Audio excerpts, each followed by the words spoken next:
우리의 또 모든 소망을 담은 그런 간절한 고백을 우리 찬양대가 하나님 앞에 올려드렸습니다. 1월 달이 어떻게 좀 빠르게 지나신 것 같은가요? 어떠신가요? 저는 굉장히 행사가 많았어 갖고 어마어마하게 빠르게 1월 달이 있었나 싶을 정도로 그렇게 지나갔습니다. 지난주만 해도 우리 그 여전도의 수련회도 있었고요. 또 우리 주일학교 친구들의 캠프가 있었죠. 겨울 캠프. 우리 시아는 아직도 아마 회복이 안 돼갖고 너무 신나게 놀아서 병이 나갖고 녀석이 아직도 해롱해롱 되고 있는데요. 그만큼 이제 겨울에는 교회가 여러 가지 일들을 감당하면서 서로를 돌아보기도 하고 각각의 기관들을 다시 한번 일으켜 세우는 그런 일들을 하고 있습니다. 특히 어제 마무리 지었던 우리 여전도의 수련회는 많은 분들이 좀 즐거워했던 것 같아요. 준비도 참 잘했고 뭐 음식서부터 프로그램 진행이라든가 뭐 각각 준비되는 모든 일들이 이제 어느 정도 원숙한 그런 상태에 있어서 뭐 여전도원들이 숫자가 적어서 그렇지 뭐 100명이든 200명이든 충분히 감당할 수 있는 그런 시스템이 이제 어느 정도 마련된 것 같아 감사하고요. 또 시간마다 하나님이 주시는 은혜로 우리 여전도원들이 또 결단하고 하나님 앞에 나아갈 수 있게 됨을 다시 한번 감사를 드립니다. 오후 예배 시간에는 우리가 헌신 예배가 있지만 여전도의 수련회 다녀온 그 사진들을 모아갖고 영상으로 만들었습니다. 기대해 주시고 이따가 재밌게 또 봐주시기를 바랍니다. 자, 2026년을 우리가 옆에 있는 표처럼 땅끝까지 이르러 내 증인이 되리라 선교를 우리가 목표로 해서 올 한 해를 달려가고 있는데 제가 지난 달 동안에 선교에 대한 말씀을 전했습니다. 선교에서 가장 중요한 건 이제 열매를 맺어야 되는데 선교지에서 열매를 맺으려면 중요한 내용 중에 하나가 뭐가 있냐면 정확한 복음을 전해야 됩니다. 하나님의 말씀이 전해지지 않았는데 어떤 영혼이 살아나서 주님 앞에 나오는 그런 일들은 없거든요. 그렇다고 한다면 여러분 제일 중요한 거는 말씀을 바르게 전해야 된다는 얘기고 그 바른 말씀이 뭐냐 이걸 알아야 되거든요. 그러니까 어떻게 보면 오늘 설교는 오늘부터 이제 복음이라는 테마를 갖고 2월 달을 통과할 건데 이 복음이라는 내용은 사실은 제 경험이 들어갈 수는 없죠. 복음의 시작은 누구예요? 예수님이 주셨죠. 그죠? 예수님의 제자들이 그걸 들었지요. 그 제자들이 전하는데 그 예수님이 전한 내용과 제자들이 전한 내용이 같아야 돼요? 달라야 돼요? 같아야 돼요. 그렇지 않으면 그건 복음이 아니에요. 그런데 오늘날 교회 안에 선포되는 여러 가지 얘기들은 달라요. 굉장히 이건 충격적인 얘기예요. 다들 교회라고 써 있거든요. 그런데 교회들마다 성경을 말하거든요. 그런데 내용이 달라요. 왜 그럴까요? 여기에는 사람의 욕심이 들어가기 때문입니다. 성경대로 얘기하면 마지막 때에 마귀가 가라지를 뿌린다 그랬어요. 가라지는 열매가 안 생기죠. 피란 말이에요. 근데 이 피는 이 가라지는 주님이 먼저 거두어 갖고 어디다 넣는데요? 불에다 던진대요. 그 피는 우리 지금으로 얘기하면 교회라고 하는 텃밭에 뿌려진 씨예요. 그러니까 우리가 정신을 차려야 되는 것은 오늘 우리가 뭘 믿고 있지? 이것에 대한 진리가 명확히 해야 돼요. 그래서 어떻게 보면 2월 달에 선포되는 하나님의 말씀은 교리적인 설교들이 될 것인데 여기에는 제 경험이나 또는 여러분의 이해나 동의를 구하는 내용이 없을 수도 있어요. 왜냐하면 하나님의 말씀은 하나님의 선언이에요. 여러분이 안 믿어지는 거 관계없어요. 여러분이 이해 못하는 거 관계없어요. 하나님은 말씀하신다. 그것을 믿게 하시는 것이 성령의 역사인 줄을 믿기를 축원합니다. 그래서 여러분 오늘은 성경이 정말 한 가지 얘기를 하고 있는가? 예수님도 바울은 어떤 사람이냐면 예수님의 12제자 중에 이 사람들을 하나님께서 사도로 세웠죠. 그 사도들이 성경을 썼어요. 근데 사도 중에 제일 마지막 사도가 누구예요?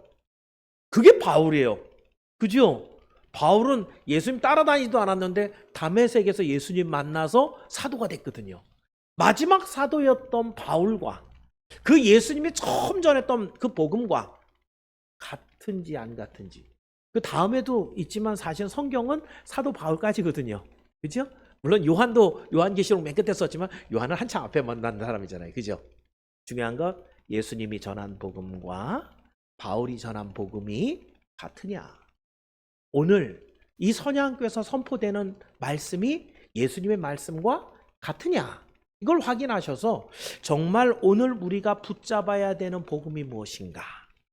그 복음이 선포되는 곳에 하나님의 생명의 역사가 일어납니다.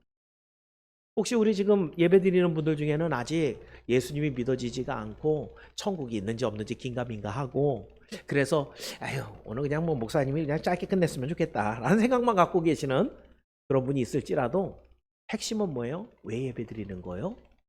구원입니다. 하나님 나라에 들어가는 우리 하나님의 선언을 약속을 받는 것이에요. 오늘 이 말씀을 통해서 과연 우리가 따라야 할 복음의 진실은 무엇인가? 그것을 제가 짤막짤막하게 지금까지 했던 모든 대지들 중에 최고 많은 6가지 대지로 나눠서 여러분과 함께 나눠보고요. 그리고 여러분 안에 잘 정리되어서 하나님의 말씀이 아닌 것을 들었을 때 이거 틀렸어! 분별할 수 있는 그런 기준들이 여러분들에게 생기기를 주님의 이름으로 축원합니다. 그래서 오늘 드리는 말씀 제목을 하나뿐인 복음, 그래서 6가지로 짤막짤막하게 생각해 봅니다. 자, 첫 번째 하나님은 사랑이십니다. 같이 따라해 봅니다. 하나님은 사랑이십니다. 너무 좋지 않아요? 만약에 이 세상을 다스리는 하나님이 신경질 나시는 분입니다. 이러면 어떻게 될까요? 그럼 눈치 봐야죠. 그죠? 근데 하나님은 사랑이시래. 그 하나님 존재 자체가 사랑이에요. 그러면 우리에게 뭐가 내려오는 거예요? 신경질이 내려오는 게 아니라 사랑이 내려오는 거예요. 하나님이 사랑이시라는 것은 우리에게 어마어마한 복이에요. 자, 그런데 그 내용들이 어떻게 써 있는가? 요한복음 여러분이 잘 아는 3장 16절에 하나님은 이렇게 표현합니다. 자, 요한복음 3장 16절을 읽어볼까요? 같이 읽습니다. 시작.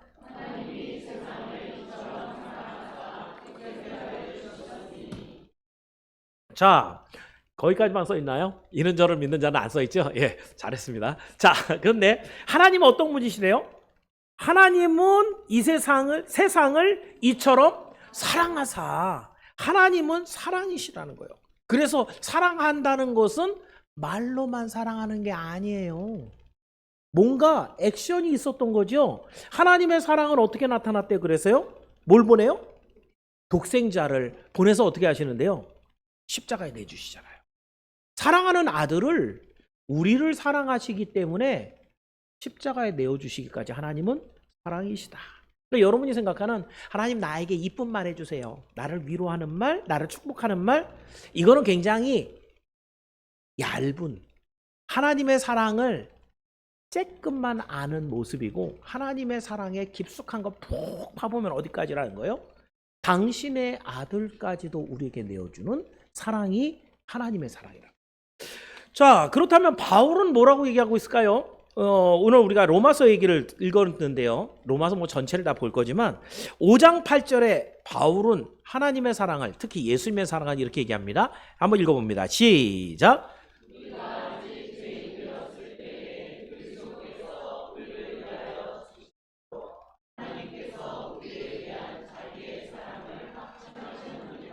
자, 여기서는 하나님의 사랑이 어떻게 확인되어 증명되었다는 얘기예요. 그리스도를 우리에게 보내주셔서 우리를 위해서 죽으심으로. 그럼 여러분, 여기에 복음은 하나님이 사랑이라는 것을 분명히 말합니다. 예수님도 하나님은 사랑이라고, 바울도 하나님은 사랑이라고 얘기해요. 그렇기 때문에 만약에 우리가 하나님이 사랑이라는 걸 몰랐어요. 그러면은 그건 누구 잘못이란 거예요? 그건 우리 잘못인 거예요. 우리가 모르기 때문에 하나님의 복음을 거절하는 거예요. 우리가 무지해갖고 하나님의 구원 안에 못 들어가는 거예요. 내 백성이 하나님의 말씀이 없어 망하는도다. 구약에 있는 말씀이지만 사랑하는 자녀들이 왜 지옥에 가느냐? 하나님의 말씀 몰라서. 그 하나님이 사랑이라는 걸 몰라서 오늘 분명히 성경은 선언합니다. 이해 안 돼도 할 수 없어요. 여러분의 동의를 구하지 않아요. 하나님은 사랑이에요. 그런데 그 사랑을 하나님이 선포하시고 여러분에게 알게 하시는 거예요. 그 사랑을 깨달아서 그 하나님의 사랑이 오늘도 여러분의 삶에 충만하게 임하기를 주님의 이름으로 축원합니다. 자, 두 번째는요. 두 번째는 그런데 그에 비해서 우리는 어때요? 인간은 성경이 말합니다. 악하고 죄의 종이다 라고 얘기합니다. 다 같이 따라합니다. 인간은 악하며 죄의 종입니다. 여러분, 이 하나님의 사랑을 받을 만한 사람인가? 여러분도 여러분 자녀를 사랑하잖아요. 그죠? 자녀가 왜 이뻐요? 얘가 공부 제일 잘해요? 얘가 맨날 착한 일만 해요? 아니죠? 딱 하나밖에 없어요. 뭐 했어요? 나 닮았어요. 그죠? 아니, 나 닮은 거밖에 없어요. 내가 낳은 거밖에 없다고. 그래서 얘는 내 새끼예요. 운동장에 다 뛰어다니고 있어. 내 새끼만 딱 보여요. 우리예요. 하나님이 우리를 사랑하시는데 사랑하시는 이유는 우리 안에 하나님의 형상이 들어있기 때문이에요. 성경에 그렇게 써있거든요. 당신의 형상대로 우리를 만들었다고. 근데 문제는 그 하나님의 형상대로 잘 살아야 되는데 성경은 보니까 우리가 죄를 범하여 완전히 타락했다라고 얘기합니다. 여러분의 동의를 구하지 않습니다. 하나님의 선언이에요. 자, 그 내용에 대해서 예수님 뭐라 그랬냐면 요한복음 3장 19절에 이렇게 써놓으셨어요. 이건 좀 깊이 있게 한번 읽어보셔야 되는데 한번 읽어보겠습니다. 3장 19절 시작.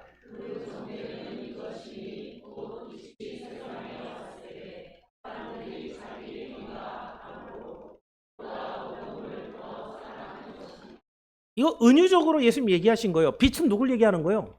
예수님 얘기하는 거예요. 하나님이 사람의 몸을 입고 이 땅에 오셨다는 거예요. 오셨는데 그 빛을 사람들이 사랑했다는 거 안 했다는 거예요?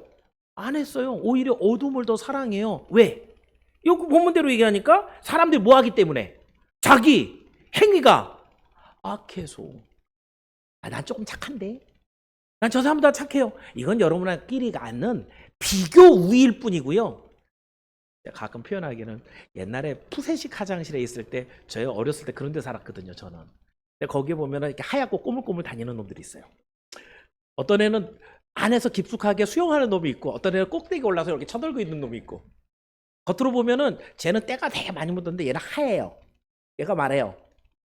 나는 조금 깨끗해. 니들하고 다르거든. 제가 왜 얘기하고 있어요? 우리들이 말하고 있는 선이라는 건 이 정도 차이밖에 없다는 거예요. 다 똑같이 그 똥구덩이 안에서 휘적고 있는 그저 그렇게 더럽게 살다가 그렇게 파리가 돼서 결국은 F킬라에 치. 그럴 수밖에 없는 운명을 갖고 있는 게 우리 존재라는 거죠. 이건 성경이 선언하고 있는 거예요. 그 결과 마태복음 23장 27절에는 우리 모습이 지금 이렇게 살아간다고 합니다. 예수님의 말씀인데요. 자, 한번 읽어봅니다. 23장 27절 시작.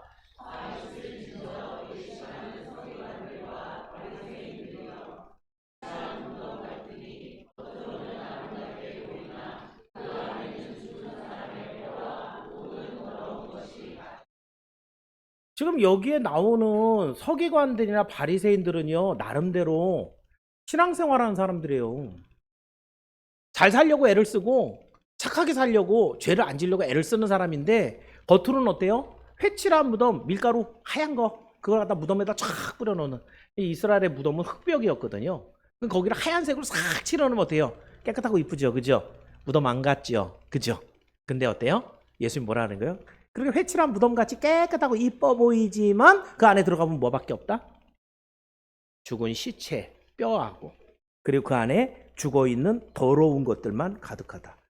우리 안에 아무리 열심히 잘 살아보려고 애를 써봐도 우리 안에 있는 죄 자체를 없앨 방법이 없이 그저 껍데기만 그렇게 하고 있다는 거예요. 우리 여자분들이 이제 나이가 들면은 자꾸 주름도 생기고 검검한 것도 생기고 하얗게 낙칠하잖아요, 그죠? 예. 본 모습은 누구만 알아요? 남편만 알아요. 클렌징 폼으로 싹 씻어내고 나면 우리 마누라도 늙었네. 그죠? 예, 근데 바깥에 나갈 때는 어떻게 해요? 이렇게 바짝바짝하게 뿌리기도 하고 반들반들하게 하고 색깔도 칠하고 예쁘게 하지만 가끔은 보톡스도 해서 주름도 쭉쭉 펴놓고 하지만 본질은 어떻게 같다고요? 예, 빛바탕은 지금 늙어가고 있는 그 모습 갖고 있어요. 피부 자체도 그걸 보여줘요. 우리가 아무리 아닌 척하고 살아도 우리가 죄인인 걸 속일 수는 없어요. 이것에 대해서 그럼 바울은 뭐라고 얘기하고 있는가? 로마서 3장 10절부터 12절인데 이거 한번 읽어볼까요? 10절부터 12절을 다 읽어볼게요. 시작!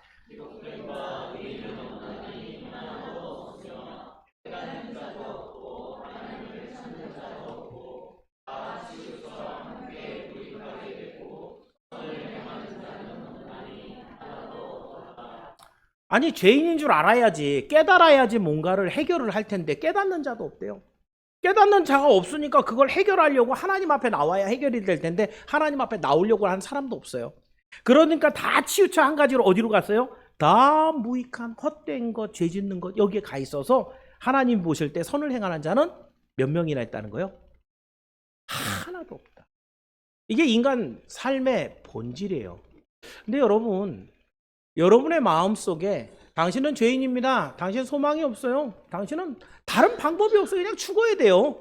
라고 하는 얘기와 그래도 당신 안에 선한 것이 있어서 그걸 잘 연습하고 훈련하면 그 선한 것이 자꾸 좋아져서 당신은 좋은 사람이 될 수 있습니다. 라고 하는 얘기랑 어떤 게 더 듣기 좋아요? 세상의 수많은 종교들은 다 그걸 추구하는 거예요. 네가 조금만 더 열심히 잘하면 불교는 뭘 추구해요? 공덕을 잘 쌓으라 그러죠. 윤회한다 그러죠. 다음 상에 태어나려면 더 착하게 잘 지내면 그것이 다음에 업보가 돼서 그 복이라 그러나요? 그게 자기의 복이 돼서 다음에 더 좋은 곳으로 태어나죠. 자꾸 올라갈 수 있다라고 얘기한다고요. 성경 완전 다르죠. 여러분 이 인간 안에 내재된 선을 회복할 수 있다. 우리 안에 뭔가 선한 것이 있어서 이걸 회복할 수 있다라고 하는 모든 얘기는 다 거짓말이에요. 왜요? 하나님 선언하셨거든요. 인간 안에 아무런 선한 것이 있지 않다. 답이 없다. 인간에게는. 그러므로 여러분 인간은 완전히 타락한 상태이고 스스로 죄에서 구원함을 받을 수가 없는 완전 무능력한 상태라고 성경은 선언합니다. 자, 그래서 이제 다음으로 넘어가면 그렇게 살아가는 인간에게 하나님은 뭐라 그랬어요? 사랑이라 그랬어요. 그 사람들이 살아날 수 있는 길을 이제 드디어 하나님이 만드신다는 거죠. 그런데 그 전에 만약에 그 만드는 길이 있는데 그 길을 따라오지 않으면 하나님은 뭘 준비했다는 거예요? 진짜 심판이 준비되는 거예요. 세 번째입니다. 불신 죄인에게는 하나님의 심판이 있습니다. 자, 죄인의 구원을 선포했는데도 불구하고 예수님이 왔잖아요. 빛으로 왔잖아요. 그런데 어둠을 좋아해갖고 예수님을 믿지 않았단 말이에요. 그것에 대해서 예수님이 요한복음 3장 36절에 이렇게 기록하셨어요. 예수님의 말씀입니다. 3장 36절 시작.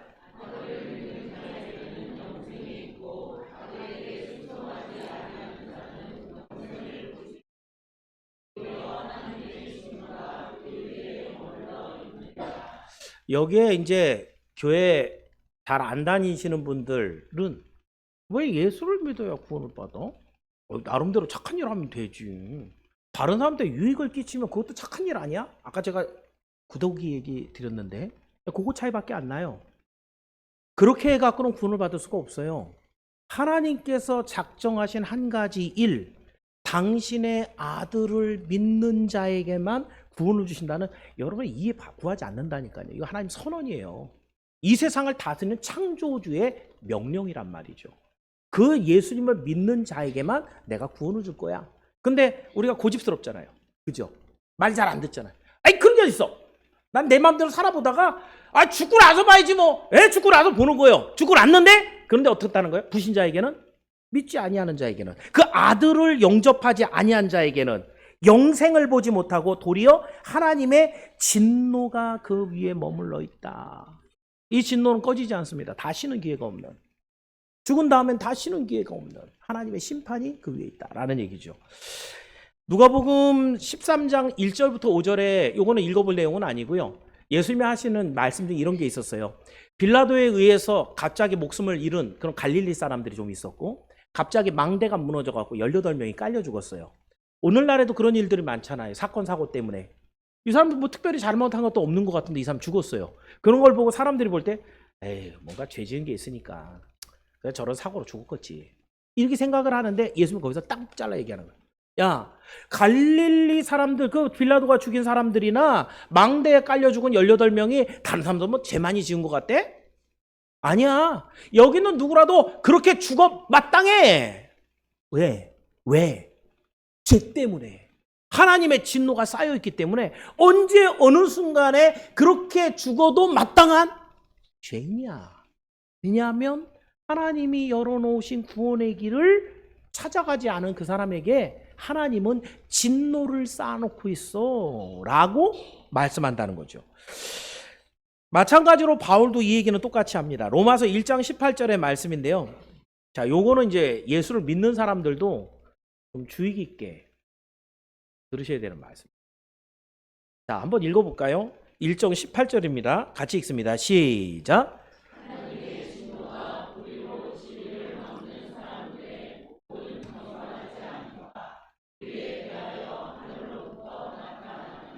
자, 하나님의 진노가 누구누구한테 나타나는데요. 불의로 진리를 막는 자. 진리가 뭔데요? 예수님을 믿어야 구원을 받는다는 게 진리예요. 근데 불의로 그것을 하지 않는 모든 게 다 불의라는 거예요. 의롭지 못하다는 거예요. 불의로 그러면 진리를 막는 자는 뭐예요? 나는 착해. 나는 내 인생을 내가 얼마든지 개척해 나갈 수 있어. 그래서 난 예수님 안 믿고 살아도 돼. 이게 불의예요. 이 불의로 진리를 막는 자. 불신앙이죠. 그 다음 말씀도 볼까요? 그 다음에 뭐라고 되냐면 모든 경건치 않음과 불의에 대해서, 경건치 않음과 불의에 대해서, 경건치 않음이 뭐라는 거예요? 이게 불의라는 거예요. 다시 말하면 경건이 뭔데요? 거룩이라는 말, 구별된 하나님과 같이 하나님처럼 거룩하게 살아가고자 하는 결단과 성화의 모습이에요. 다시 예수를 그리스도라고 고백하는, 나는 예수님을 믿어서 구원받았어요 라고 얘기는 하는데 그 믿음과 고백에 대한 변화된 거룩의 모습이 없는 사람. 오늘 성도들이 한번 생각을 해봐야 됩니다. 나 이대로 괜찮은가? 나 믿음 거룩한 건가? 왜요? 아직 시간이 좀 있는 것 같아서 여러분이 에이 다음 주에 또 나오지 라고 하는 생각을 가지고 내년에 조금 더 거룩과 경건을 이루어보지 라고 하는 마음을 갖고 하는데 그건 여러분 생각이에요. 그건 여러분 게 아니에요. 내일은 하나님의 것이에요. 내년은 하나님의 것이에요. 지금 여러분에게 허락한 건 바로 이 시간 오늘밖에 없어요. 아까 얘기한 대로 망대에 깔려 죽은 그 18명은 그날 죽을 줄 몰랐다는 말이에요.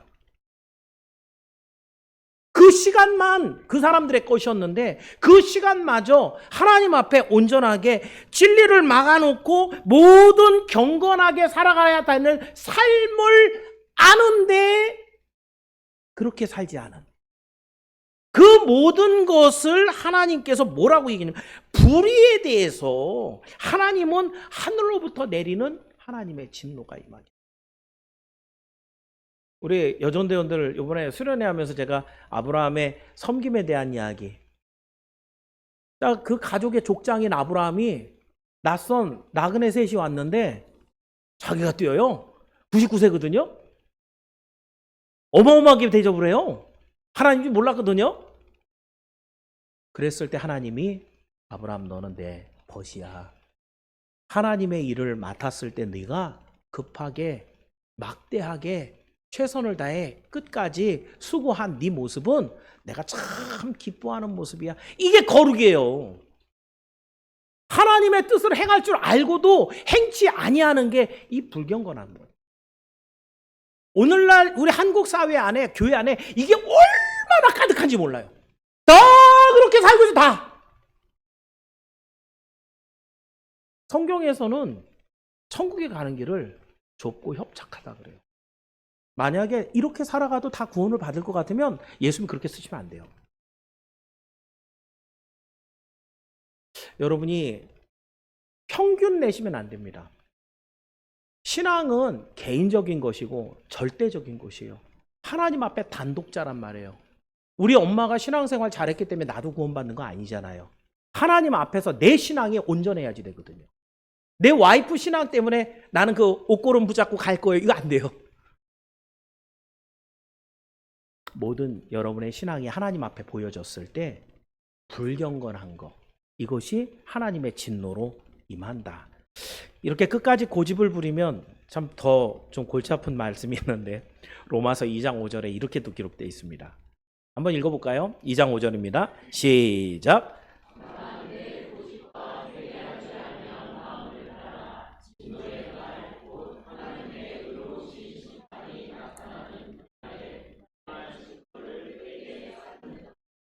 가끔 제가 설교하면서 걱정하는 것. 난 목사님의 그 목소리가 싫어요. 목사님의 그렇게 막 깨깨 소리 지르고 이렇게 막 나쁘다고 잘못했다고 막 난 그 기분 나빠하고 회개 못 하겠어요. 고집입니다. 오늘 본문의 이 내용대로 한다. 제가 여러분에게 달콤한 목소리로 설교하고 있지는 않아요. 그런데 정확한 하나님의 말씀을 대언하고 있습니다. 그것을 받아들이는가 안 받아들이는가는 여러분의 선택이고, 그것을 하나님은 받아들이지 않는 여러분의 모습을 네 고집, 회개하지 않는 마음, 이것을 따라서 진노를. 제가 이건 하나도 보탠 말씀이 없어요. 제가 지금 이건 제 이해나 경험을 갖고 얘기하는 게 아니라 그랬잖아요. 하나님의 말씀 선언 그 자체란 말이죠. 그래서 이 의로우신 하나님의 심판이 나타난 그날에 너희들에게 그날에 임할 진노를 네가 쌓는다. 쌓는다라는 얘기는 이전에도 쌓았는데 또 쌓는다는 거죠. 고집 부려갖고. 그죠? 그래서 제가 얘기를 드려요. 천국도 그레이드가 달라요. 지옥도 그레이드가 달라요. 진노를 쌓았으니까 많이 쌓은 사람은 지옥 중에서 어떤 지옥에 간다는 거예요? 진짜 골치 아픈 지옥에 가는 거예요. 고집스러운 것. 하나님 앞에 이게 굉장히 큰 죄거든요.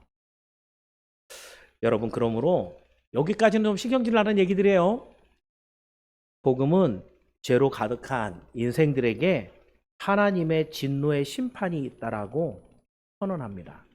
이건 주님 오시는 날까지 절대 안 바뀌어요. 이건 여러분이 바뀌어야 되는 거지, 하나님의 말씀이 바뀌기를, 여건과 환경이 바뀌기를 바랄 수 있는 그런 부분이 아니라는 거예요. 그렇다고 한다면 정말 회개치 않고 불신앙을 고집하는 자에게 하나님의 이 말, 그 심판이 있다는 이 말씀이 사실이라면 빨리 여러분의 마음을 바꾸시기를 축원합니다. 네 번째입니다. 네 번째는 그런데 십자가 외에는 구원이 없는 구원의 길을 우리에게 주십니다. 자, 예수님이 이제 그 길을 열어주신데 이제 회복에 대한 얘기입니다. 마태복음 16장 21절에 이렇게 말씀하셨습니다. 자, 16장 21절 한번 읽어봅니다. 시작.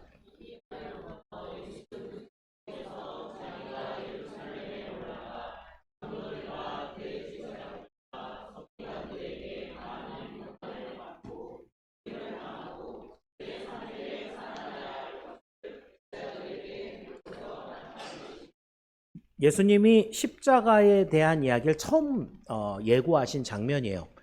여기에서 보면 예수님이 십자가에 죽을 거다. 그런데 3일 만에 부활할 거다. 얘기 다 들어가 있죠. 그죠? 자, 여기에서 여러분 한 가지 생각할 거, 예수님이 이 세상을 만드신 창조주거든요. 예수님이 왜 죽어야 되는 거예요? 우리를 구원하시기 위해서 죽어야 된다는 거죠. 그죠? 이건 하나님이 이 세상을 만들기 전부터 이미 준비하신 거예요. 왜냐하면 하나님 모든 걸 다 아시거든요. 당신을 아시고 당신의 계획을 아시고 당신이 만들어 온 모든 것이 어떻게 될 걸 아시는 분이 하나님이에요. 그러면 이 세상을 만드신 하나님께서 우리가 죄 지을 것 알고 계셨다는 거죠. 이들을 사랑한다는 거 알고 계신다는 거. 이들을 구원하고 싶을 때 어떻게 구원할 건가? 내 아들을 죽여서 십자가에 죽여서 이들을 믿는 자를 내가 구원해야지. 이미 다 알고 있었어요. 예수님 알고 계셨다는 거죠. 그래서 이 땅에 오십니다.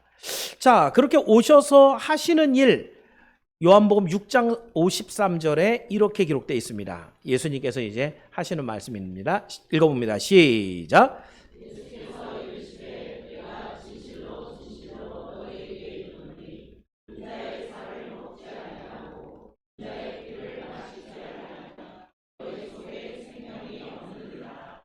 성경에 등장하고 있는 인자의 살과 인자의 피라는 것은 십자가를 얘기해요. 십자가에 오르기 전까지 채찍으로 맞아서 살이 찢어졌습니다. 십자가에 올라서 못에 박혀 죽으셨기 때문에 그 사이에 그 모든 있는 물과 피가 다 흘렀다고 해요.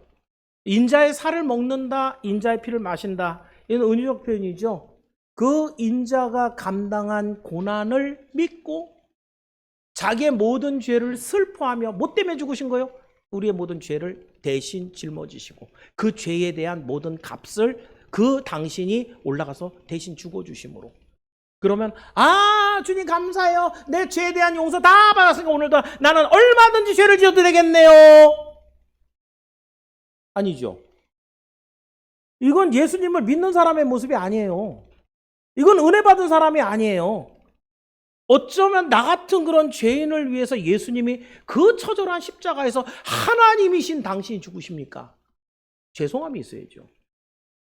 그 죄 때문에 오늘도 그 주님이 십자가에 달린 것을 다시 떠올리게 하는 내 자신이 하나님 앞에 너무너무 죄송해야죠.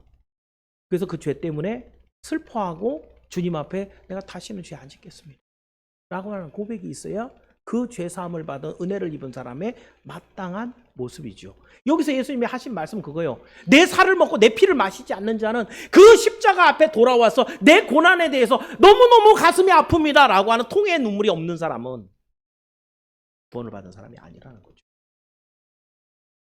여기에 너희 속에 생명이 있느냐 없느냐, 심판을 받아서 영원한 지옥으로 사망으로 던져지느냐, 주님의 구원을 받아서 영원한 생명 속에 주님과 영생을 누릴 천국으로 가느냐, 생명이 있느냐, 이 차이가 나누어집니다. 예수님이 이렇게 말씀하신 것에 대해서 바울은 갈라디아서 3장 13절에 이렇게 얘기합니다. 한번 읽어볼까요? 3장 13절입니다. 시작.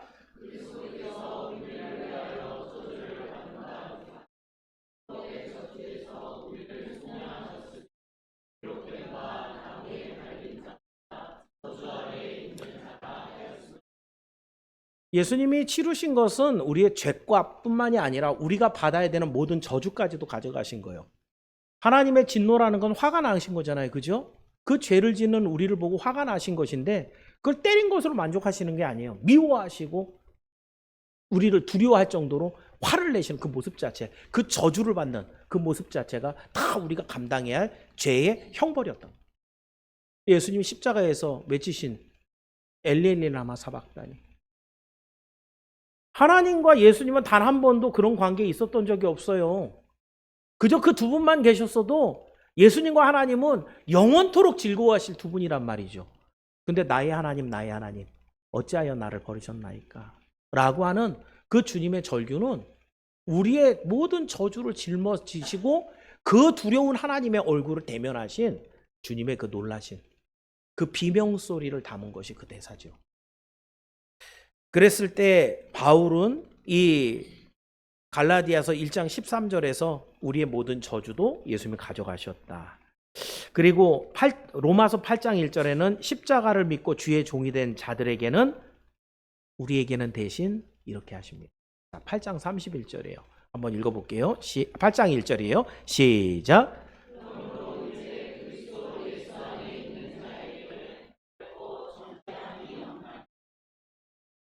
이건 너무 감사하고 죄송한 말씀이죠. 죄는 우리가 지었는데 모든 죄의 책임은 예수님이 지신 거예요. 오늘도 뻔뻔하게 이 말씀 하나만 딸랑 외우는 사람들이 얼마나 많은지. 그러므로 이제 그리스도 예수 안에 있는 자에게는 결코 정죄함이 없어. 사실이에요. 이 죄에 대한 정죄는 과거, 현재, 미래에 있는 모든 죄를 다 통할한 거예요. 예전에 내가 지었던 죄, 내가 몰랐던 죄, 지금 내가 짓고 있는 죄, 앞으로 내가 연약해서 또 지을 죄까지 다 합쳐갖고 주님이 다 용서해버렸어요. 그러니 우리는 정죄당할 죄를 피소당할 만한 재료가 아무것도 없어진 거예요. 이게 얼마나 할렐루야 할 수 있는 그런 내용인가. 근데 그런 일들이 있기까지 우리 주님이 십자가에 죽으셨어요. 그래서 아버지 하나님이 얘기하시는 거예요. 야, 네가 구원을 받으려면 내가 이 세상 모든 것의 주인인데 헌금 얼만큼 더 한다고? 교회를 몇 개 더 짓는다고? 몇백 명 구원한다고? 네가 착한 말로 몇 마디 한다고? 선한 일을 한다고? 사람들에게 유익을 끼친다고? 나라를 구한다고? 아무짝에도 소용없다는 거예요. 네 아들이 십자가에 달려 죽었다는 이 사실 하나, 이걸 네가 하나 믿는다고 한다면 난 네 모든 죄를 다 용서해 줘. 그 죄를 사한 모든 효력을 너에게 임하게 해줄 거야. 모든 것에 죄에 대한 정죄함이 없게 할 거야. 우리 주님의 선언인 거예요. 그 일수만이 구원이라는 것은 이 세상 그 어떤 것도 뒤집을 수 없는 하나님의 진리의 선포라는 거예요. 이걸 몰라서 예수를 안 믿는 거예요. 죄인 심판을 면할 수 있는 유일한 길은 오직 예수 그리스도의 십자가뿐입니다. 성경 전체가 이것을 주장하고, 그리고 오늘도 교회는 복음을 전할 때 이 말을 해야 돼요. 불교가, 이슬람교가, 조로아스터교가, 힌두교가 뭐라고 얘기하는지 상관이 없어요. 왜냐하면 이 세상을 만드신 분은 하나님 한 분이시기 때문에, 이 세상을 다스리신 분은 우리 하나님 한 분이시기 때문에 이 구원의 방법은 단 하나밖에 없어요. 이것을 기억하시고 오늘 십자가를 몰라서 구원을 받지 못하는 사람이 하나도 없기를 주의 이름으로 축원합니다. 다섯 번째입니다. 다섯 번째는 믿는 자에게는 회개와 믿음이 있어야 됩니다. 이제 예수님 믿어야 되는 건 당연한 논리적인 귀결이 됐죠. 구원을 얻기 위해서 예수님은 그래서 이걸 요구해요. 자, 이제 너희들 구원을 받고 싶다면 이렇게 하면 돼. 마가복음 1장 15절입니다. 읽어봅니다. 시작.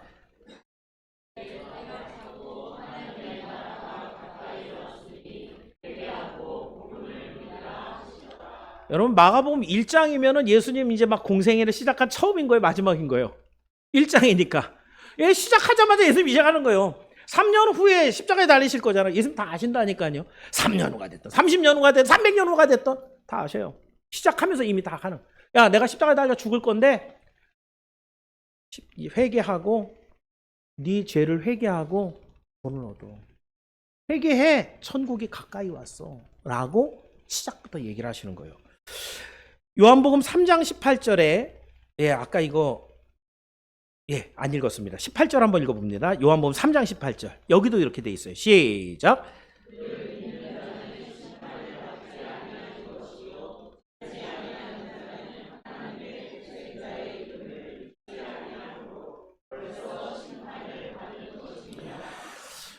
여러분, 여기에서 아까도 제가 얘기했지만 하나님은 뭐 부족한 분이 아니라고요. 그래서 여러분이 뭘 더 해야 된다 이런 게 아니라 예수님만 믿으라는 거예요. 예수님을 믿는다라는 게 뭐예요? 예수님이 십자가에 죽었다는 얘기를 믿는 거죠. 왜 죽으신 거예요? 내 죄 때문에. 그럼 최소한 뭐는 있어야 된다는 거예요? 아, 내가 죄를 짓는 잘못을 저질렀다. 하나님 앞에 그건 좀 고백을 해야 되잖아요. 아, 내가 몰랐는데 예수님이 다 해결하셨더라고요. 감사해요. 이거 아니죠. 그럼 하나님은 왜 우리가 죄 회개를, 고백을 원하세요? 당신의 나라에서 영원토록 살아야 되는데 거기서 거짓말 하실래요? 거기서 누구 미워하실래요? 거기서 누구 싸우실래요? 하나님 나라에 합당한 사람은 하나님의 성품에 합당한 사람이 돼야 됩니다. 죄를 미워하고 하나님이 기뻐하시는 선을 행할 줄 아는. 여기서부터 연습하라는 거예요. 죄를 미워하라는 거죠. 죄를 안 지으려고 애를 쓰라는 거죠. 마지막에 천국에 들어갈 때 하나님이 우리를 한번 영화시켜 주신다 그랬어요. 영원한 모습으로. 그때는 정말 죄를 하나도 짓지 않는 모습으로 다 바꿔주실 거예요. 그러기까지 이 땅을 사는 동안에 회개하고 내 죄에 대한 슬퍼하는 마음과 함께 내가 다시는 죄를 짓지 않겠습니다라는 결단을 담아서 하나님 앞에 나아가는, 이게 진짜 회개죠. 이 사람을 믿음이 있다고 하는 거예요. 회개하고 믿으라라고 하는 얘기는 두 가지 얘기지만 같은 말이에요. 회개한 사람이 믿음이 있는 거예요. 믿는 사람이 회개하는 거예요. 그랬을 때 우리는 하나님을 믿고 그 진노를 피할 수가 있습니다. 바울도 아그리빠 왕 앞에서 이렇게 얘기합니다. 자, 자기가 지금까지 어떻게 했다라는 것 전도하면서 사실 잡혀갖고선 지금 재판당하고 받는 중이거든요. 복음 전했다고. 근데 자기가 어떤 일을 했는지 사도행전 26장 20절에 이렇게 기록했습니다. 한번 읽어봅니다. 시작.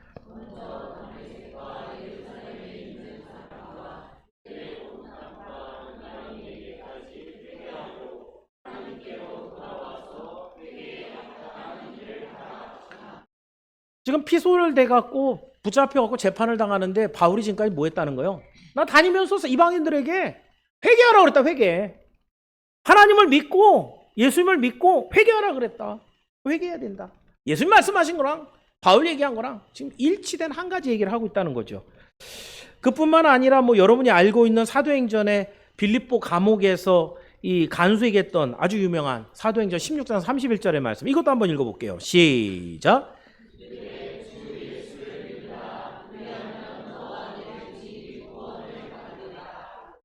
결론적으로 복음의 핵심은 구원을 받는 것이고, 그죠?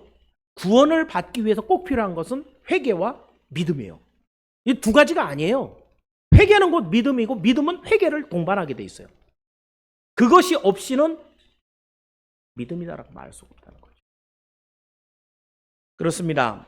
오늘 우리가 하나님 앞에 저지르고 있는 여러 가지 일들을 우리 주님이 이미 다 감당하셨다고요. 그러니 우리는 그걸 솔직하게 고백하고, 목사 옆에 와갖고 제가 이런 죄도 졌고 이런 죄도 졌고요, 이건 천주교죠? 그죠? 이거 아니에요. 하나님 앞에 통회하는 심정으로 죄를 고백하고 그 죄에 대해서 되돌이켜서 오직 하나님의 말씀을 따라 살아갈 것을 다짐할 때, 이걸 믿음이라고 합니다. 그래서 여기 있는 모든 분들이 온전한 회개 속에 하나님이 열어놓으신 구원의 길을 걸어가게 되는 여러분이 모두 되기를 주의 이름으로 축원합니다. 자, 이제 마지막 6번째까지 왔습니다. 자, 6번째는요, 참된 회개에는 진지하고 값비싼 대가가 따릅니다. 자, 한번 따라해 보겠습니다. 참된 회심에는 진지하고 값비싼 대가가 따릅니다. 자, 이제 5번째까지는 사실은 여러분이 할 거는 회개하고 믿는 것밖에 없어요. 그죠? 하나님이 사랑이신 것. 근데 우리가 범죄해서 죄인으로 태어나갖고 완전 된 것, 이 지금까지 우리가 살아온 모습이란 말이에요. 그죠? 그런데 하나님께서 이 죄인들에 대한 심판의 약속을 해놨어요. 거기에 우리는 거기에 심판당하지 말라고 예수 그리스도 십자가 보혈의 은총으로 구원의 길을 열어놨어요. 그래서 성령의 은혜가 임해서 우리가 죄를 알고 고백하고 주님 믿습니다 라고 해서 천국 길을 가도록 하는 것까지는 별로 그렇게 크게 여러분에게 이의가 없고 불만이 없을 거예요. 자, 그런데 문제는 여기 있습니다. 복음을 믿는다고 고백하는 성도들에게 이제 몇 가지 성경을 읽어보면 여러분 문제가 발생합니다. 뭐 어떤 문제냐면, 예수님이 참으로 자주 구원받는 자들에게 과한 것을 요구하기 때문입니다. 구원 받은 사람에게 하는 거예요. 구원 받으려면이 아니고 네가 구원을 받았다면 이런 것을 요구하신다는 거예요. 자, 먼저 한 가지 볼까요? 예수님 제자가 되고자 하는 사람에게 누가복음 14장 26절에는 이렇게 얘기하셨어요.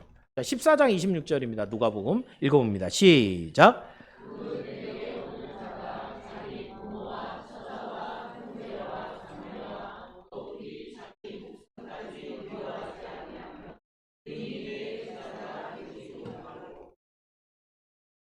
누구를 미워하래요? 그럼 분명히 예수님 사랑이라고 그랬고 모든 사람을 사랑하라고 그랬고 하나님의 사랑을 사랑하는데 이건 무슨 말이에요? 문맥을 잘 읽어야 되는 거죠. 성경을 읽으면서 이런 것들이 부딪혀 왔을 때 잘 모르겠으면 저한테 질문하셔도 돼요. 여기 내용은 이 사람들이 예수님을 믿는데 걸림돌이 되었을 때, 집안에서 모든 사람들이 다 예수를 믿으면 좋지만 그 중에서 먼저 믿은 사람이 있죠. 누군가 예수를 믿기 시작하면은 꼭 생기는 반응이 있어요. 내 와이프인데 나보다 하나님을 더 사랑하는 것 같아. 내 딸인데 나보다 하나님 앞에 더 가서 더 막 눈물 흘리고 기도를 해. 꼴보기가 싫은 거예요. 그죠? 그러니까 교회 못 가게 하고 핍박하고 막 그래. 아버지를, 남편을 사랑하기 위해서 예수님 잠깐만 계십시오. 제가 다 갔다 다시 올게요. 영영 못 옵니다. 그죠? 여기서 미워한다는 건 진짜 미워한다는 얘기가 아니라 무엇이 더 중요하냐? 무엇의 말을 따라가느냐? 이 얘기를 지금 문맥에 담고 있는 거예요. 그럴지라도 하나님의 구원을 확실하게 받은 사람은 먼저 하나님의 말씀에 중심을 두고 자기 믿음을 잃어버리지 않는 거. 여기 쉽지 않죠. 그죠? 여기 있는 우리 성도들 중에 많은 분들이 이 경험을 다 해봤어요. 지금도 하고 있는 분들이. 이건 제 말이 아니에요. 예수님이 하신 말씀이에요. 네가 나를 따라오려면 내 제자가 되려거든. 네 여기에 있는 대로 보면은 자기 첫 부모와 처자와 형제와 자매와 더욱이 자기 목숨까지.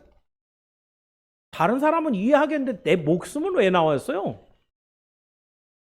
하나님을 믿는데 내가 믿는 것보다 더 목숨을 거는 일이 있다는 거예요.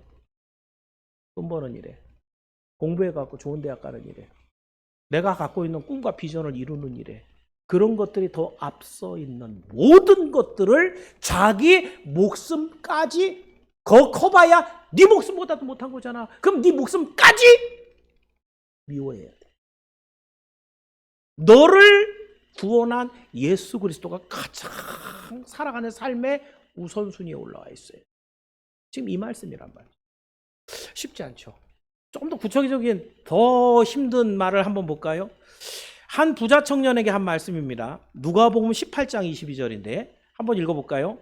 봅니다. 시작.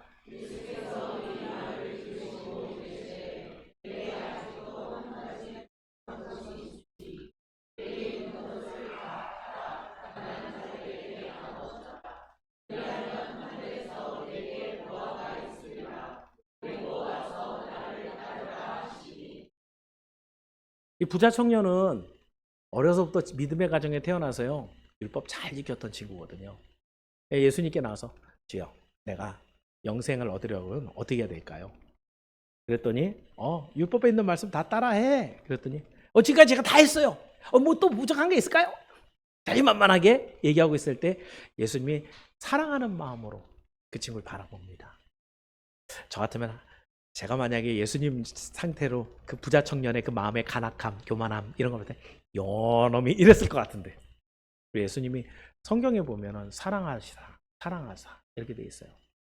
네가 나를 따라오려면 이 사람 네가 갖고 있는 많은 그것을 다 팔아서 가난한 사람에 나눠주고 그리고 너는 나를 따라라. 참 쉽지 않죠. 이 사람의 마지막이 어떻게 됐어요? 그래서 그 사람에게 소유가 심히 많은 거로 심히 근심하며 돌아갔다 그랬어요. 예수님이 따라가는데 실패했다는 거죠. 많은 학자들이 그 다음에는 어떻게 됐을까? 성경에 기록도 안 돼 있으니까 어떻게 될지 몰라요. 그죠? 근데 문맥을 생각을 해보면 저는 소망을 그렇게 가져봐요. 또 고민하다가 주님께 나오지 않았을까? 왜냐하면 주님이 사랑했잖아요. 그죠? 사랑하는 자는 하나님 바꿔놓거든요. 왜 그 돈을 다 내놓으라는 게 엄청 부담스러운 얘기인데 예수님이 왜 그런 얘기를 하셨을까요? 오늘날 이 말씀은 여러분의 굉장히 큰 걸림돌입니다. 우리 젊은이부터 시작해갖고 노년에 이르기까지 돈에 죽고 사는 사람이 얼마나 많은가요? 우리 젊은이들은 알바하는 것 때문에 예배 다 빼먹고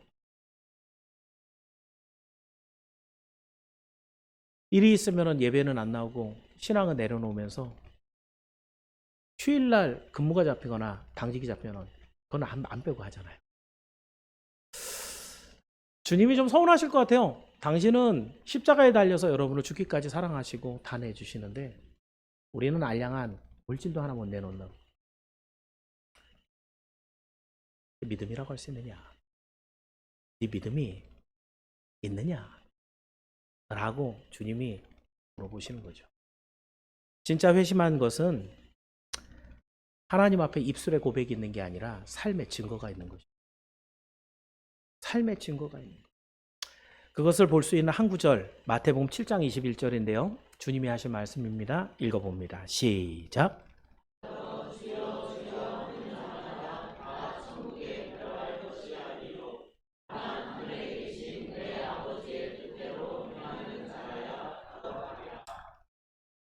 이 세상엔 주여 주여 하는 자들이 많다 그랬다고요. 다 예수님 믿어야 천국 간다니까. 앞에 제가 쭉 설명했잖아요. 거기까지 네 번째까지 다섯 번째까지 설명 듣고 나서 나 예수님 믿을 거예요. 예수 믿는다고요. 그죠? 그런데 진짜 믿는 것은 입술로 믿는 게 아니라는 거죠. 주여 주여 한다고 믿는 게 아니라 아버지의 뜻대로 행하는 자가. 16절에 보면 그 뜻대로 행한다라는 모습들은 다 보입니다. 믿음은 여러분 마음속에 있는 게 아니라 삶 속의 증거로 나타나는 거예요. 16절 한번 볼까요? 아까 그 마태복음인데 읽어봅니다. 시작.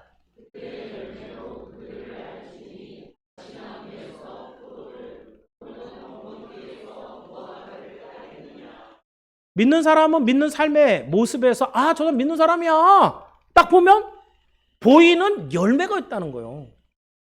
그러니까 거기에서 그 열매로 그 나무가 무슨 열매 나무인지 안다는 거죠. 17절에 이렇게 돼 있습니다. 읽어볼까요? 시작.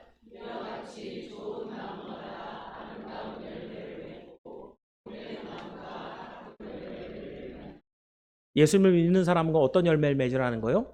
하나님이 원하시는 좋은 열매를 맺는다는 거죠. 19절이 결론입니다. 시작.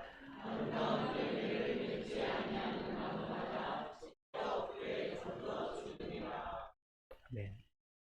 우리 정원에 감나무가 있어요. 되게 오래됐습니다. 우리 권사님 한 분이 윤미자 권사님이 거기에 거름조 가면서 열심히 길렀는데 작년까지 감이 익질 못하고 진짜 1년에 한 개? 그것도 떨어진 거 이렇게 주워와 갖고 익혀 갖고 제가 작년 말까지 그랬어요. 이거 배 버려야 되겠다. 보기 좋죠, 그죠? 감나무가, 그죠? 근데 왜 배 버릴까 그랬을까요? 그건 열매가 없어. 주렁주렁 한 20개 달아놓는데 다 떨어지고 아무것도 안 남아요. 근데 올해 보니까 이게 밭을 정리하다 보니까 그 현수막이 뭐 깔려 있어갖고 아무리 양분을 줘도 밑으로 안 내려가고 현수막이 다 먹었던 것 같아요. 그거 다 건져냈어요. 그리고 나서 딱 봤더니 올해는 한 20개 걷었어요. 아주 큰, 이제 알았어요. 대봉감 이만한 거예요. 그래서 내년에는 그럼 좀 더 잘하지 않을까라는 기대를 갖고 쟤를 살려놓지, 그죠? 사람도 나무를 기를 때 그렇다고요. 여러분이 나무라고 생각할진데 하나님이 여러분에게 무엇을 기대할 거냐? 아무리 그리스도의 보혈을 쏟아 부어줘도 늘 입에선 악한 말이 나오고 삶에선 이기적인 욕심이 나오고 자기 하고 싶은 것만 하고 다니고 하나님이 원하는 거 아무것도 이루지 못하는 그런 나무에게 하나님께서는 19절에 이렇게 써놨단 말이에요. 이거 여러분의 이해를 구하지 않는다니까요. 여러분 동의할 필요가 없어요. 하나님의 선언이에요. 여러분의 뜻이 아니라 하나님의 뜻대로 된다는 거죠. 아름다운 열매를 맺지 아니하는 나무마다 찍혀 불에 퍼지는. 진짜 회심한 사람은 그에 합당한 열매를 맺기 마련입니다. 예수님을 믿었기 때문에 무조건 천국 간다라는 말은 거짓말이에요. 믿는다는 게 뭐냐라는 것을 조명해야 됩니다. 그 믿음이 뭐냐라는 것이에요. 주여 주여 한 게 믿음이 아니라는 거죠. 우리가 생각할 때 그 믿음에 대한 걸 다시 한번 더 깊이 있게 고찰을 해봐야 된다는 거예요. 믿는다고 한다면 믿음에 합당한 열매도 있어야 됩니다. 이 부분에 대한 바울도 똑같이 얘기합니다.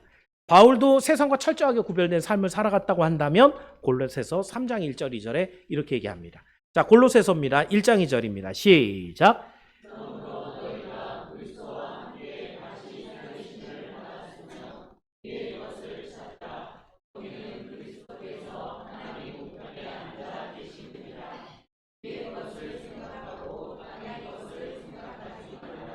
위의 것은 하나님 나라에서 받을 상급과 칭찬을 말하는 것이고요. 땅의 것은 사람들이 즐겨하는 것들.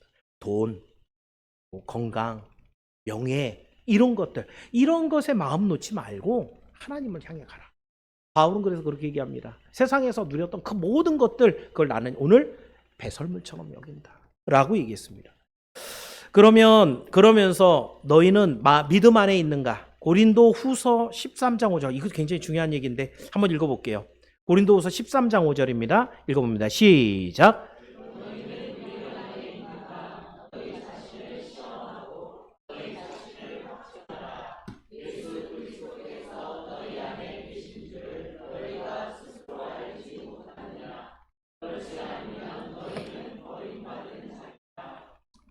믿음은 늘 증명해내야 됩니다. 한번 하나님을 믿은 것으로 구원을 받는 게 아니고요. 성경의 말은 하나님을 믿는 그 사람을 하나님은 절대로 놓치지 않는다라는 거예요.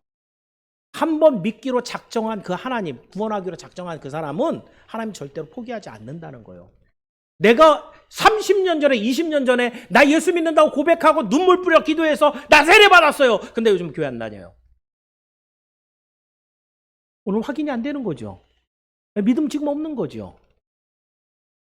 바울의 얘기대로 하면 뭐예요? 너 믿음 없어. 그 믿음이 있는 걸 날마다 확인해봐.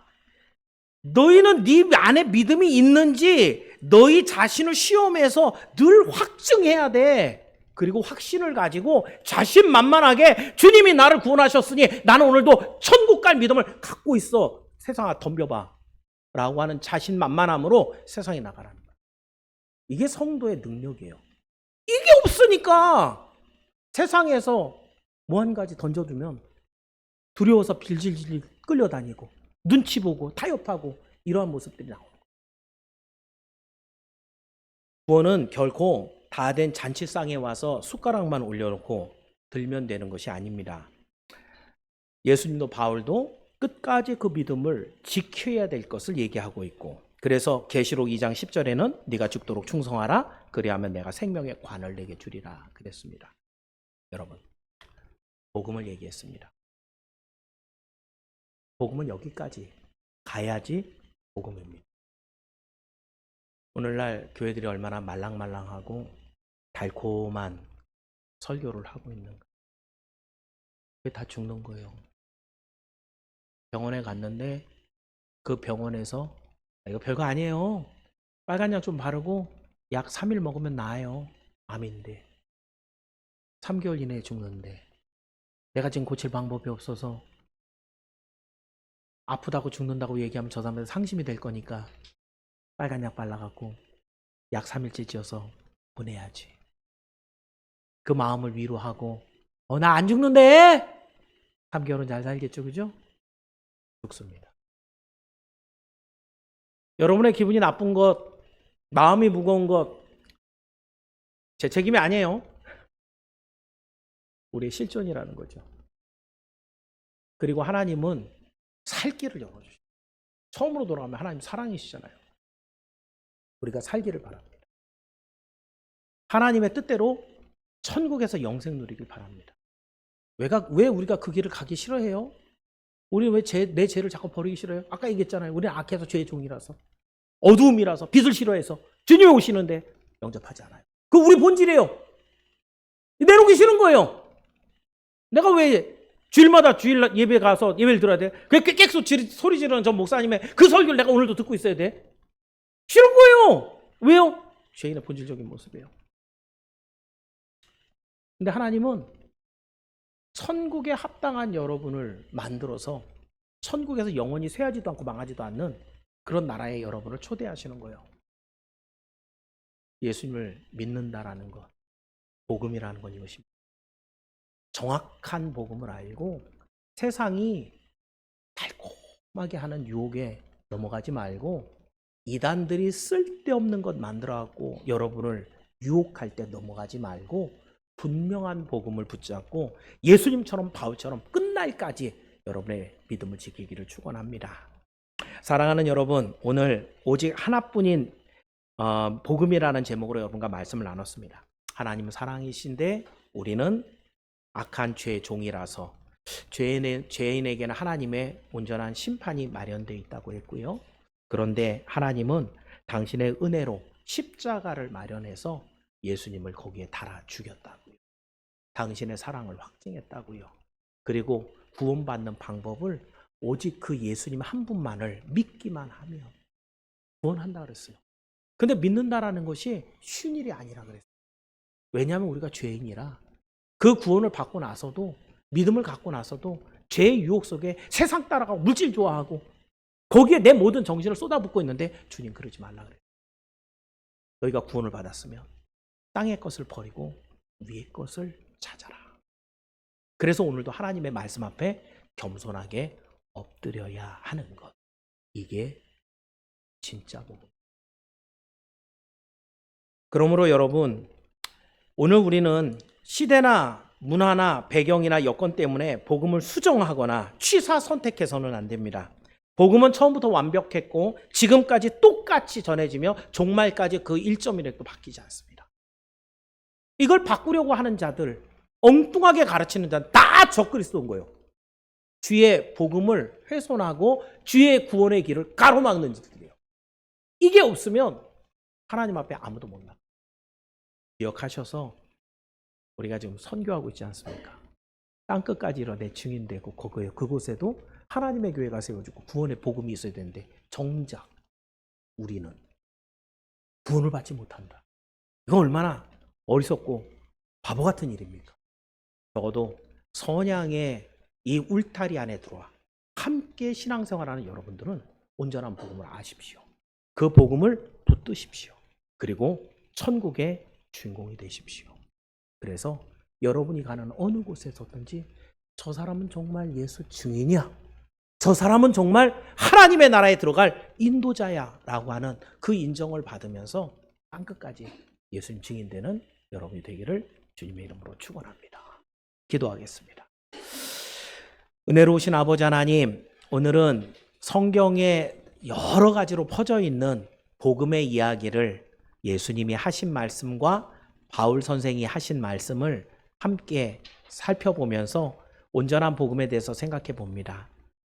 천국은 가고 싶은데 내 죄의 욕심은 내려놓고 싶지 않은 우리의 마음을 마귀는 너무 잘합니다. 그래서 교회 강단마저도 그저 하나님은 사랑입니다 라고 얘기하고 끝냅니다. 예수님을 믿으면 천국 갑니다 라고 하고 끝냅니다. 그래서 천국 가는 길이 좁고 협착한 길이라고 주님 말씀하셨습니다. 주님, 우리 선양교회가 참 작은 교회입니다. 그러나 이곳을 출입하는 주의 백성들에게 그 천국 길을 넓혀 주옵소서. 예수 그리스도를 믿는 믿음이 확실하게 생겨나게 하시고 주를 사랑함에 그 어떤 것보다도 주님을 더 사랑할 수 있는 믿음을 주시옵소서. 이들이 가는 모든 곳에 주의 증인의 역사가 있게 하여 주시고 이들이 선포하는 하나님의 말씀이 한 영혼을 살려 주님 품에 안겨놓는 놀라운 구원의 역사를 이루게 하여 주옵소서. 예수님의 이름으로 기도하옵나이다. 우리 함께 찬송가 204장을 드리겠습니다.